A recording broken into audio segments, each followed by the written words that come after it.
nakit ang patay ug gisulod pagyud og sako ang usa ka admin officer sa Bohol Island State University Kandihay campus. Unya sa Cebu City, duha ka mga lalaki na dakpan sa buy-bus operation. Nakuhaan sila og worth 1.4 million pesos nga shabu. Para sa mga detalye ana mobalita si Ian Melesio sa The Freeman Banat News. Gigapos og tape ang mga tiil ug mga kamot, dayon gisud og sako sa abono, dihang nakita ng patayng lawas sa admin officer sa Bohol Island State University Kandihay campus sa Bohol kagahapon alas 9 pasado sa buntag.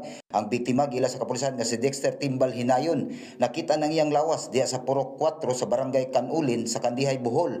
Nadakpan sa dayon ang suspek nga iharang pagkumangkon sa pag-agawan nga si Jesse Riquez, usa ka freshman student sa maong universidad. Na-trace ang suspek ug nadakpan dayon paglabay upi sa pila ka oras. Human nakita ng lawas ni Hinayon tungod sa na-recover nga cellphone sa biktima kay nakita dito ang ilang messages nga silang duha ang katapusang nagkita atong July 19 sa gabi. Ang ingon sa kapulisan sa Kandihay Police Station, kwarta ang motibo sa pagpatay sa suspek sa maong admin officer. Gikataho nga nangayo og 2,000 pesos ang suspek ngadto sa biktima pero usa ka libo ray gihatag. Gisusi na karon sa kapulisan ang report nga naadik sa online sugal nga scatter ang suspek.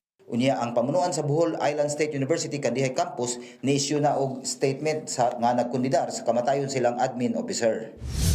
Unya sa Cebu City pod, nasakmit ang balor 1.4 million nga gituohang shabu sa buy-bus operation sa Sitio Bliss sa Barangay Labangon sa iyo ganinang buntag. Nadakpan sa mga operatiba sa Philippine National Police Drug Enforcement Group Special Operations Unit 7 ang duha ka mga suspek nga silang alias Aldo ug alias Arnel.